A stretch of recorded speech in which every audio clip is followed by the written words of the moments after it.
Hi Kinders, the tale of the Flopsy Bunnies is up next. More bunnies for you by Beatrix Potter. It is said that the effect of eating too much lettuce is soporific. I have never felt sleepy after eating lettuces, but then I am not a rabbit. They certainly had a very soporific effect upon the Flopsy Bunnies. When Benjamin Bunny grew up, he married his cousin Flopsy. They had a large family and they were very improvident and cheerful. I do not remember the separate names of their children. They were generally called the Flopsy Bunnies. As there was not always quite enough to eat, Benjamin used to borrow cabbages from Flopsy's brother, Peter Rabbit, who kept a nursery garden.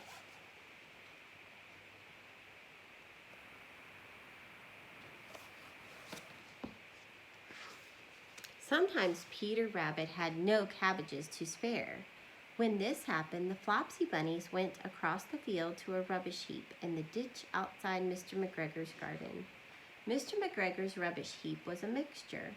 There were jam pots and paper bags and mountains of chopped grass from the mowing machine, which always tasted oily, and some rotten vegetable marrows and an old boot or two.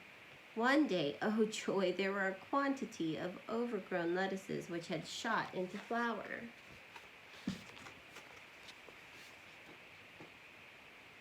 They were so happy for those lettuces. The Flopsy Bunnies simply stuffed lettuces.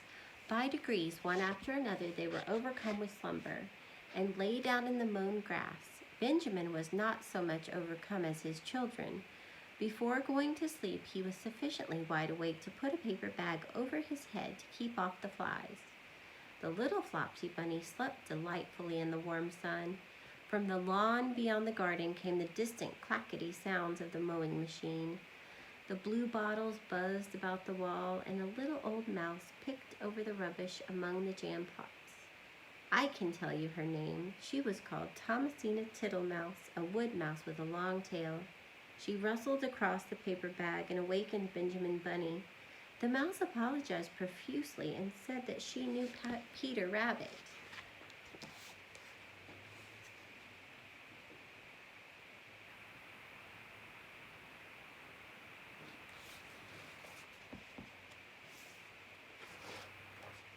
While she and Benjamin were talking close under the wall, they heard a heavy tread above their heads. And suddenly Mr. McGregor emptied out a sack full of lawn mowings right upon the top of the sleeping Flopsy Bunnies. Benjamin shrank down under his paper bag. The mouse hid in a jam pot. The little rabbits smiled sweetly in their sleep under the shower of grass. They did not awake because the lettuces had been so soporific. They dreamt that their mother Flopsy was tucking them up in a hay bed. Mr. McGregor looked down after emptying his sack. He saw some funny little brown tips of ears sticking up through the lawn mowings. He stared at them for some time. Presently a fly settled on one of them and it moved. Mr. McGregor climbed down onto the rubbish heap. 1, 2, 3, 4, 5, 6 little rabbits, he said as he dropped them into his sack. Oh no! Can you see their little ears? They're kind of hidden. The Flopsy Bunnies dreamt that their mother was turning them over in bed. They stirred a little in their sleep, but still they did not wake up. Mr. McGregor tied up the sack and left it on the wall. He went to put away the mowing machine. While he was gone, Mrs. Flopsy Bunny, who had remained at home, came across the field. She looked suspiciously at the sack and wondered where everybody was.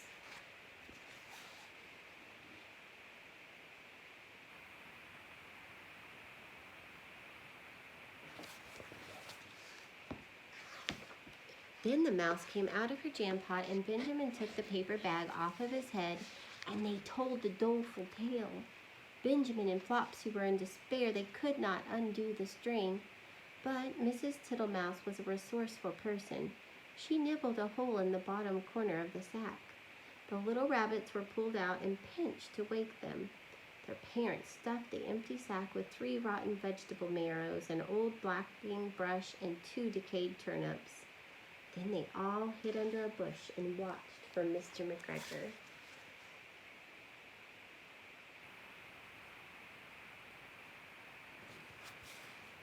Mr. McGregor came back and picked up the sack and carried it off. He carried it hanging down as if it were rather heavy. The Flopsy bunnies followed at a safe distance. They watched him go into his house, and then they crept up to the window to listen. Mr. McGregor threw down the sack on the stone floor in a way that would have been extremely painful to the Flopsy bunnies if they had happened to still be inside of it.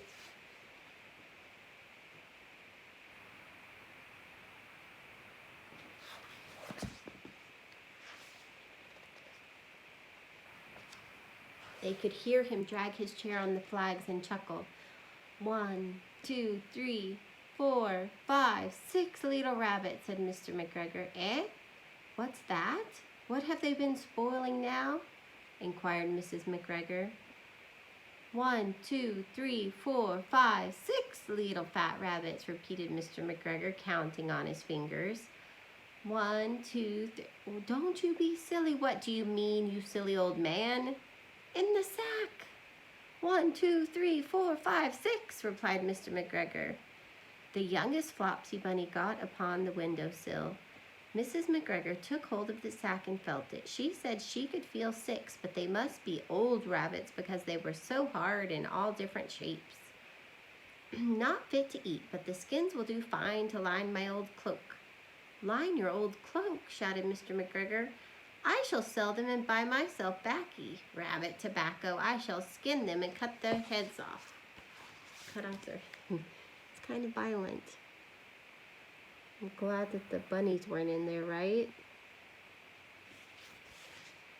Mrs. McGregor untied the sack and put her hand inside. When she felt the vegetables, she became very, very angry.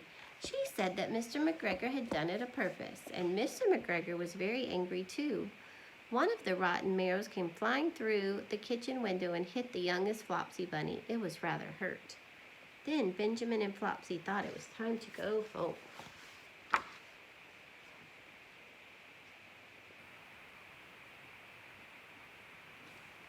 He lost his temper, didn't he? So Mr. McGregor did not get his tobacco, and Mrs. McGregor did not get her rabbit skins. But next Christmas, Thomasina Tittlemouse got a present of enough rabbit wool to make herself a cloak and a hood, and a handsome muff and a pair of warm mittens.